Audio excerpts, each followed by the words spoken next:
बिस्मिल्लाहिर्रहमानिर्रहीम। अस्सलाम वालेकुम नाज़रीन, आप यूट्यूब चैनल देख रहे हैं। मैं इमरान ख़ान हूँ।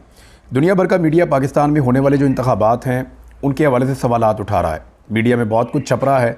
मैं इसके ऊपर एक अलग से वीलॉग करूँगा, लेकिन इंतखाबात होने से पहले ही मुतनाज़ हो चुके हैं। उसकी कुछ बड़ी बड़ी वजूहात हैं।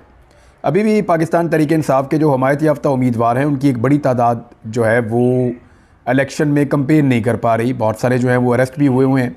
ताज़ा गिरफ़्तारियों की तफसीलात मैं आपको बता देता हूँ। कुछ बंदे जो अभी गिरफ़्तार हुए हैं उनमें खालिद निसार डोगर, ये विहाड़ी से उम्मीदवार हैं पाकिस्तान तहरीक इंसाफ के। चौधरी अरशद मंडा शेखुपुरा से उम्मीदवार हैं पाकिस्तान तहरीक इंसाफ के हमायत याफ्ता। कर्नल आबिद महमूद खग्गा ये खानेवाल से उम्मीदवार हैं, और चौधरी यूसुफ ये वज़ीराबाद से उम्मीदवार हैं। इनके अलावा दीगर लोग भी हैं। और इफ़त साहिबा जो जहांगीर तरीन साहब के मुकाबले के अंदर एक उम्मीदवार थी पाकिस्तान तहरीक इंसाफ की, वो रात गए, पता चला कि वापस आ गई हैं गुज़िश्ता रात, लेकिन उनके साथ रब्ता नहीं हो पा रहा। यानी उन्होंने कोई अनाउंसमेंट तो नहीं की, लेकिन जो दिखाई दे रहा है वो ऐसे ही है कि शायद अब वो भी इलेक्शन में हिस्सा ना लें और पाकिस्तान तहरीक इंसाफ इसके ऊपर गौर करिए। बाद में आपको बताता हूँ, लेकिन कुछ और ख़बरें आपके साथ शेयर कर लूँ। ये पाकिस्तान में पहली बार हो रहा है कि पाकिस्तान का एक साबिक़ वज़ीर-ए-आज़म इस वक्त जेल में, और रोज़ाना के हिसाब से उसको तकरीबन सज़ा सुनाई जा रही है। और जितने मुकदमे उसके ऊपर बने हैं इतने इससे पहले किसी के ऊपर बने भी नहीं हैं। जिन हालात का उसको सामना है, इससे पहले किसी भी पाकिस्तान के सियासी लीडर को इस किस्म के हालात का सामना गुज़िश्ता 50 साल में तो कम से कम नहीं करना पड़ा। और रोज़ाना एक नई सज़ा उसको सुनाई जाती है, एक नया केस बनाया जाता है, एक नया मुद्दा खोला जाता है। बज़ाहिर उसका नाम लेने पर पाकिस्तान के मीडिया में पाबंदी है। आप तस्वीरें नहीं दिखा सकते, आप नाम नहीं ले सकते, लेकिन इसके बावजूद उस शख्स के बगैर कोई भी टीवी का एक प्रोग्राम या एक ख़बरनामा कंप्लीट नहीं होता। वो आदमी इतनी बड़ी सियासी हकीकत बन गया है कि आप उसका नाम नहीं ले सकते, उसका चेहरा नहीं दिखा सकते, और सियासत के अंदर उसका जो कद है वो इतना बड़ा है कि उसके बगैर आपका एक बुलेटिन भी मुकम्मल नहीं होता। तो मीडिया के लिए भी एक अजीबोगरीब मश्क करने का दौर था कि नाम लिए बगैर और चेहरा दिखाए बगैर कैसे एक शख्सियत जो है उसके बारे में रिपोर्ट करना है, क्योंकि इसके बगैर मीडिया का भी मंजन नहीं बिकता, वो बेचारे काम ही नहीं कर सकते। अब पाकिस्तान में ये जो इंतखाबात हैं ये अपने होने से पहले ही मुतनाज़ हो गए हैं ऑलमोस्ट। बहुत सारे इंटरनेशनल सहाफ़ी पाकिस्तान पहुंच चुके हैं, और वो जो चीज़ें रिपोर्ट कर रहे हैं वो हैरान कुन हद तक जो है वो अजीब हैं। यानी पाकिस्तान के बारे में ऐसी चीज़ें पहले मीडिया ने रिपोर्ट नहीं की। कुछ रिपोर्टें मेरे पास मौजूद हैं, इनके ऊपर एक अलग कर लेंगे पूरा वीलॉग, और डॉक्यूमेंट्रीज़ भी चल रही हैं, उनके बारे में मैं आपको बताऊँगा। लेकिन ये जो मुतनाज़ इलेक्शन होने जा रहे हैं, इनमें 2 सीटों के ऊपर मैं आपको एक चीज़ बता देता हूँ। एक तो सबसे पहले जो मरीम नवाज़ को एक ख्वाब है सबसे बड़े पंजाब के सूबे का वज़ीर आला बनने का, शरीफ ख़ानदान के लिए जो एक्चुअली उनके टारगेट्स हैं वो ये है कि मरीम नवाज़ पाकिस्तान के सबसे बड़े सूबे पंजाब की वज़ीर आला बन जाए। उनका पहला टारगेट तो ये है। दूसरा, नवाज़ शरीफ और शहबाज शरीफ दोनों वज़ीर आज़म पाकिस्तान बनने के ख्वाब देख रहे हैं। लेकिन एक अजीबोगरीब चीज़ जो महसूस कर रहे हैं लोग कि दोनों भाई वज़ीर आज़म बनना चाहते हैं, और दोनों अपनी अपनी अलग अलग कोशिश कर रहे हैं। शहबाज शरीफ जो हैं उनकी कबूलियत थोड़ी ज़्यादा है, नवाज़ शरीफ जो हैं उनकी कबूलियत उस लेवल की नहीं है, लेकिन उनके पास भी ये वाला अंसर मौजूद है, और वो इस सपोर्ट का बहुत फ़ायदा उठा रहे हैं। अपने मुखालिफिन को कुचल रहे हैं, उनको दबा रहे हैं, उनके दफातर बंद करवा रहे हैं। आप बड़े बड़े शहरों में घूम कर देख लें तो उनके सियासी मुखालिफिन को बैनर और पोस्टर लगाने तक की इजाज़त नहीं है। कोई अपने घर के अंदर भी मीटिंग नहीं कर सकता सियासी किस्म की। थोड़े दिन पहले एक साहब हैं, इनका ताल्लुक़ है मंडी बहाउद्दीन से, अफजाल साहब हैं। इन्होंने एक मीटिंग रखी थी, पाकिस्तान तहरीक इंसाफ के ये वर्कर हैं, और इन्होंने एक मीटिंग रखी थी। इनको दबाव में लाने के लिए पहले कोशिश की जा रही थी, फिर इनके वालिद को गिरफ़्तार कर लिया गया। इनके वालिद जो बहुत ही ज़ईफ़ थे, बहुत बूढ़े इंसान थे, उनको गिरफ़्तार कर लिया गया। बकौल इस शख्स के, अफजाल साहब के, इन्होंने बड़ी कोशिश की अपने वालिद को रिहा करवाने की। पुलिस से बात करते रहे, DSP से बात की, SHO से बात की, बल्कि DPO को भी राब्ते किए गए, लेकिन वो सारे जो है वो ये बेटा मांग रहे थे कि बाप के बदले में, कि जनाब जो है बाप को हम नहीं छोड़ सकते, अभी छोड़ देते हैं, या आसरे दे रहे थे उनको। तो उनके वालिद का चंद दिन के बाद दौरान हिरासत इंतकाल हो गया। यानी वो इस हालत में था, ज़ईफ़ आदमी, वो सख्तियाँ बर्दाश्त नहीं कर सका, कैद की, और वो अपने खालिक हकीकी से जा मिला। अब ये एक ऐसा इंसिडेंट है कि किसी भी अगर सिविलाइज्ड मुआशरे के अंदर हो कि बग़ैर FIR के, बग़ैर किसी जुर्म के बगैर किसी वजह के एक बुज़ुर्ग आदमी को पकड़ के आपने लॉकअप में बंद कर दिया और उसको छोड़ भी नहीं रहे। तकादा सिर्फ ये है कि उसका बेटा एक पॉलिटिकल पार्टी को सपोर्ट करता है, वो सपोर्ट छोड़ दे, या उसका बेटा एक प्रेस कॉन्फ्रेंस कर दे, या उसका बेटा जो है वो गिरफ्तारी दे दे, पकड़ा जाए। तो ये उस बाप का तो कुछ लेना देना नहीं था उसमें, और बहुत सारे लोगों ने पुलिस को ये कहा भी। लेकिन जब उनकी डेथ हो गई पुलिस स्टेशन के अंदर तो फिर लोग पहुंचे वहाँ पे बहुत बड़ी तादाद में। मैंने पुलिस के चेहरे के ऊपर कुछ वीडियोस में दो तरह के रद्द-ए-अमल देखे। एक तो ढिठाई देखी कि वो अक्कड़ के ढीठों की तरह खड़े हुए थे, वहाँ पे भी कह रहे थे कि आप बदतमीज़ी से बात ना करें। उन लोगों को जिनका एक बुज़ुर्ग मार दिया गया हिरासत में, और जो उसके साथ सलूक हुआ वो भी आपके सामने है कि इतने बूढ़े आदमी को उठा के लॉकअप में बंद कर दिया, और जब उसका इंतकाल हो गया तो फिर वहाँ पे ढीठों की तरह खड़े हुए अकड़ रहे हैं वहाँ पे भी कि तमीज़ से बात करो हमारे साथ, बड़े साहब आए हुए हैं, उनकी तबीयत पे गरा ना गुजरे। और दूसरा मैंने पुलिस में एक बेबसी भी देखी, एक परेशानी भी देखी। पुलिस वो सारे काम जो वो नहीं करना चाहती उनको वो सारे काम करने पड़ रहे हैं बदकिस्मती से, लेकिन वो पुलिस वो काम कर रही है अपनी अपनी नौकरी के लिए, पुलिस वो काम कर रही है अपनी कमज़ोरी की वजह से, और उसकी वजह से सारा का सारा मलबा पुलिस पर आएगा। पब्लिक और पुलिस के दरमियान में जो ताल्लुक़ है वो कमज़ोर हो जाता है। आईजी पंजाब को ये सोचना पड़ेगा, लेकिन आईजी पंजाब क्या सोचेगा? आईजी पंजाब जैसा कमज़ोर आईजी मैंने अपनी ज़िंदगी में नहीं देखा।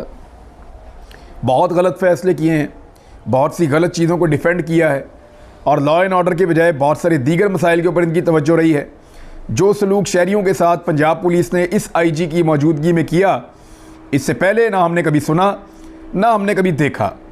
तो जो तारीख़ लिखी जाएगी तो उसके अंदर जिन ऐसे किरदारों का जिक्र होगा जिन्होंने बहुत जबर किया था, उनके अंदर ये आईजी साहब भी अपना नाम लिखवा चुके हैं। अब आ जाएं इस बात के ऊपर कि ये देखिए, ये एक वाक़या है, इसके ऊपर सुप्रीम कोर्ट नोटिस ले सकती है।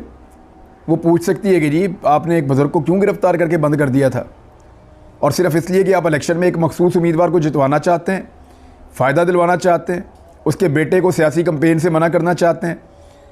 फिर बार बार सवाल किए जाते हैं, अदालत में जाओ तो वहाँ पे सवालात इस तरह के होते हैं कि लेवल प्लेइंग फील्ड की आप क्या बात करते हैं, सबूत दें। इससे बड़ा क्या सबूत है? अभी भी बहुत सारे लोग गिरफ़्तार हैं।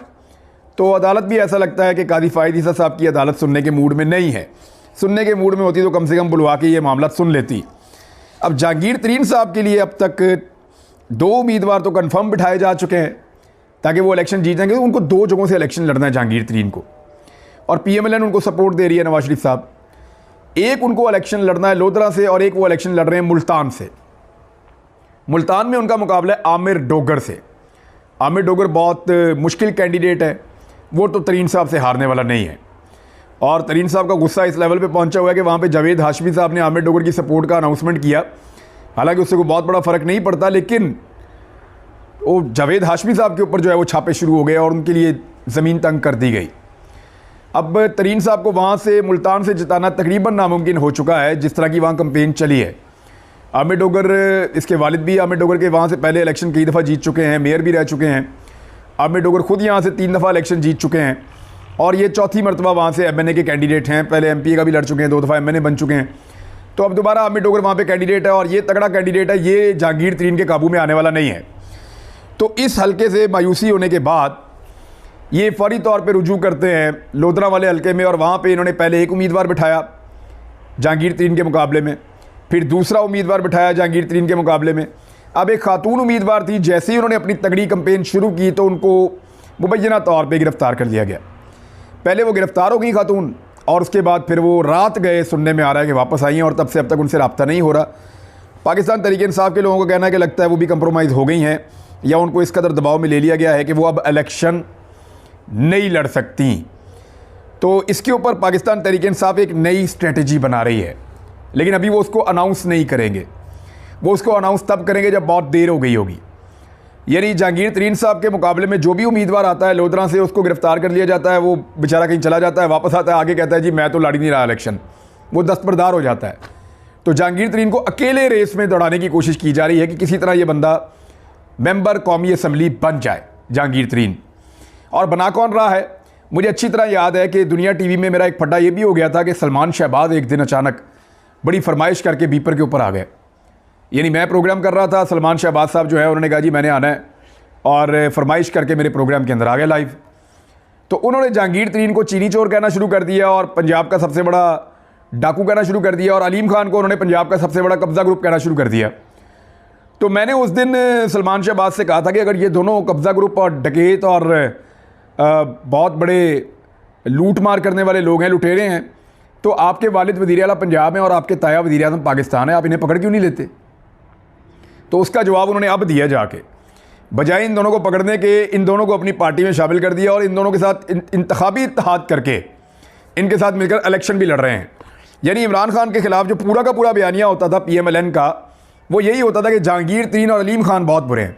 इमरान खान तो चलें ईमानदार है, ये वो कहते थे, अपने मुंह से कहते थे कि चलें इमरान खान तो ईमानदार है, लेकिन जहांगीर तरीन और अलीम खान ये दोनों ईमानदार नहीं हैं। ये बार बार PMLN ताने दिया करती थी, पीपल्स पार्टी ताने दिया करती थी। पीपल्स पार्टी ने तो अपनी इज्जत बचा ली है, लेकिन PMLN ने उन्हीं के साथ इत्तेहाद कर लिया है। आज मैं कुछ बैनर पोस्टर देख रहा था, अलीम खान और नवाज शरीफ की तस्वीरें एक साथ लगी हुई थी, यानी जिसको कब्ज़ा ग्रुप कहते थे उसके साथ ही फ़ोटोज़ लगी हुई हैं। फिर मैं कुछ और बैनर देख रहा था, वहाँ पे ओन चौधरी के साथ नवाज शरीफ की तस्वीरें लगी हुई थी, ये बड़ा मज़ेदार मंजर था। फिर मैं एक और कुछ पोस्टर देख रहा था, वहाँ जहांगीर तरीन और नवाज शरीफ की जो है वो तस्वीरें इकट्ठी लगी हुई थी। तो इस तरह इनका एक अलाइंस बन गया है। अब जहांगीर तरीन के लिए पाकिस्तान तहरीक-ए-इंसाफ का जो नया सरप्राइज़ आ रहा है वो इससे ज़्यादा मज़ेदार होगा, लेकिन वो वक्त पे अनाउंस करेंगे। उनके पास अभी भी 3 ऑप्शंस मौजूद हैं और वो उसमें से किसी एक ऑप्शन को चुनेंगे। वो ये चाहते हैं कि जहांगीर तरीन को नहीं जीतना चाहिए। यानी पाकिस्तान तहरीक-ए-इंसाफ के लोगों से मेरी बात ये, वो कहते हैं जी हम कोई भी जीत जाए, जहांगीर तरीन को यहाँ से हम नहीं जीतने देंगे, जहांगीर तरीन को असम्बली में नहीं जाने देंगे। और उन्हें लगता है कि जहांगीर तरीन ने उनके साथ गद्दारी की और ज़्यादती की है। बहरहाल देखते हैं यहाँ क्या होता है। लेकिन एक और ख़बर है, एक चीज़ जिस पे बहुत सारे सवालात उठाए जा रहे थे कि लोगों को इंतखाबी निशान का नहीं पता होगा, लोगों को आइडिया ही नहीं होगा कि इंतखाबी निशान उनका क्या है, तो उस पर भी हमने काम किया, पता करें कि लोगों को क्या इसके बारे में इल्म है या नहीं है। तो सच्ची बात तो ये है कि आज से थोड़े दिन पहले तक सूरत हाल मुख्तलिफ थी। लोगों को अपने अपने हलके में जो उनका आज़ाद उम्मीदवार खड़ा हुआ है उसके इंतखाबी निशान से मुताल्लिक मालूमात नहीं थी। लेकिन अब जैसे जैसे इलेक्शन करीब आ रहा है तो ये मालूमात लोगों को मिल रही हैं, लोग एक दूसरे से बात कर रहे हैं और जो कैंडिडेट्स हैं उन्होंने भी बहुत तेज़ी से अपने इंतखाबी निशानात की मालूमात अपने वोटर्स तक पहुँचाई हैं। और ये अंडरग्राउंड बहुत काम किया। पाकिस्तान तहरीक-ए-इंसाफ के हमायत याफ्ता जो आज़ाद उम्मीदवार हैं उन्होंने तो बहुत काम किया। अब इसमें हमने दूर दराज इलाकों को चेक किया तो मैं आपको क्लियरली बताता हूँ कि ज़रताज गुल वज़ीर वो इलेक्शन लड़ रही हैं डेरा गाजी खान से। अब डेरा गाजी खान में उनका इंतखाबी निशान है बेंच। वहाँ पे भी जब चेक किया तो अब बहुत सारे लोगों को पता है कि उनका इंतखाबी निशान बेंच है। वो बेंच के इंतखाबी निशान पे वहाँ से इलेक्शन लड़ रही हैं ज़रताज गुल वज़ीर। और यानी 80% लोगों को अब आइडिया है कि उनका इंतखाबी निशान है। जिन लोगों को नहीं पता वो ऐसा लगता है कि अगले 24 घंटे में उनको भी पता चल जाएगा कि इंतखाबी निशान एक्चुअली है क्या। तो बेंच का इंतखाबी निशान उनका है। थोड़े दिन पहले मेरी इनसे मुलाकात भी हुई थी। मैं मोटरवे से वापस आ रहा था लाहौर, तो एक दिन पहले मुझे याद है, 1 या 2 दिन पहले ज़रताज गुल वज़ीर की एक ज़मानत हुई थी खैबर पख्तूनख्वा में हाई कोर्ट से। और उसके बाद जो क़यामत आम आता है रास्ते में, वहाँ पे अचानक इनसे मेरी मुलाकात हुई, जहाँ पे आप फ्यूल लेने के लिए रुकते हैं, पेट्रोल लेने के लिए रुकते हैं, वहाँ पे इनकी भी गाड़ी कहीं में रुकी हुई थी। तो एक लड़के ने मुझे आकर बताया, फिर ये आकर मुझे मिली ज़रताज गुल वज़ीर साहिबा। तो इनकी जो हालत थी उसको देखकर मुझे आइडिया हो गया था कि पिछले चंद महीने इन्होंने किस तकलीफ़ में और किन हालात में गुजारे होंगे। तो मैंने इनसे पूछा आप किधर जा रही हैं? तो इन्होंने कहा मैं वापस जा रही हूँ डेरा गाजी खान। तो मैंने इनको कहा कि आप अभी तो आपका ज़मानत आपके पास खैबर पख्तूनख्वा में है, तो पंजाब में तो शायद आपके पास ज़मानत भी नहीं है, तो आप ये रिस्क ले रही हैं, आपको वहाँ गिरफ़्तार कर लेंगे। तो ज़रताज गुल वज़ीर ने, मुझे याद है, मुझे कहा था कि मैं अपने हलके के लोगों को, मैं अपने हलके को और अपने वर्कर्स को अभी अकेला नहीं छोड़ सकती। अब आगे इलेक्शन सर पे है, मुझे जाकर वहाँ पे अपने कागजात भी जमा करवाने हैं, मुझे इलेक्शन लड़ना और मुकाबला करना है, तो मैं मैदान में जा रही हूँ। तो ये मैदान में चलेगी। अब इन्होंने जो कंपेन की है अपनी अंडरग्राउंड, उसमें कम से कम ये कामयाब हुई हैं ये बताने में अपने वोटर को कि इनका इंतखाबी निशान बेंच है। तो ये जो एक मसला था जिसके बारे में कहा जा रहा था लोगों को पता ही नहीं चलेगा, अब ज़्यादातर लोग इसका अंदाज़ा लगा चुके हैं। जिन्हें नहीं पता, मेरे ख्याल में इलेक्शन की सुबह तक सबको आइडिया हो जाएगा कि किस उम्मीदवार का क्या इंतखाबी निशान है। कुछ चीज़ें और हैं वो मैं आपके साथ शेयर करूँगा, आरओज़ का रोल क्या होगा इन इंतखाबात के अंदर, और कुछ नई चीज़ें जो है वो सेटलमेंट हो रही है पॉलिटिकल पार्टीज़ के बीच में, वो क्या हो रही है। बड़ी दिलचस्प किस्म की इन्फॉर्मेशन आपके साथ शेयर करूँगा अगले वीडियो में। अब तक के लिए इतने, अपना ख्याल रखिएगा, अपने इस चैनल का भी। अल्लाह हाफ़िज़।